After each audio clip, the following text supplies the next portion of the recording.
May kwento ako. Babae po ako.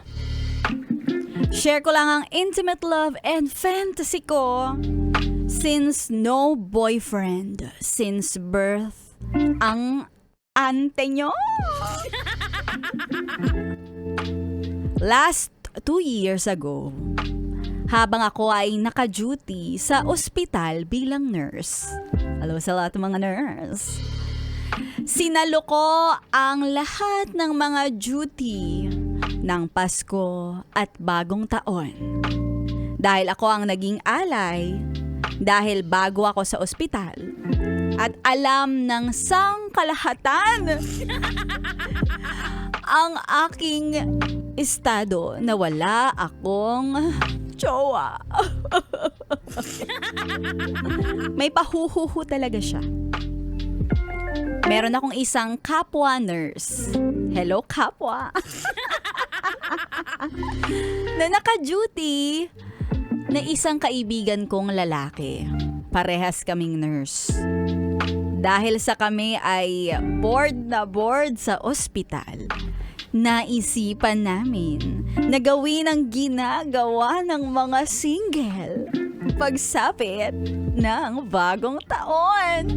Huy, ano yan? Hindi ko alam yan. Dahil di naman kami makapagputukan. Dahil nga naka-duty kami. Nagtago kaming dalawa. Saan? Sa ilalim ng lamesa. At hawak-hawak ang mga ubas. Nag-countdown kami. 3, 2, 1. Happy New Year! At imbes magputukan, kinain namin ang 12 ubas sa paniniwalang magkakaroon kami ng mga jowa. Tawang-tawa pa kami sa kalokohan na ginawa namin. Tapos, alam nyo ba, pagdating ng February, nagulat ang ante nyo dahil may nagbigay sa akin ng bouquet of flowers sa amin sa opisina, sa ospital. At pagbukas ko, may note! May panot!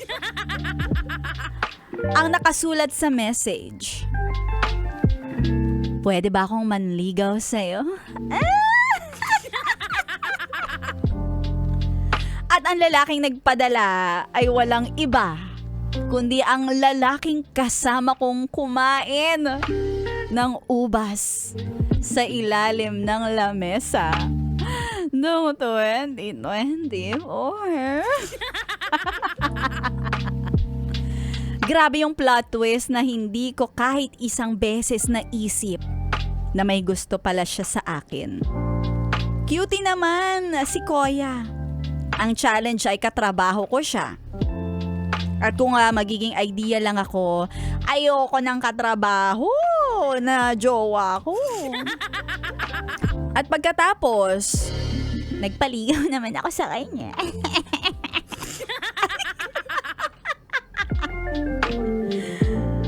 So di nagtagal ay naging kami, and just last 2025, sa putukan ng Bagong Taon, ay kami pa rin ang magkasama bilang nurse on duty and lovers on duty.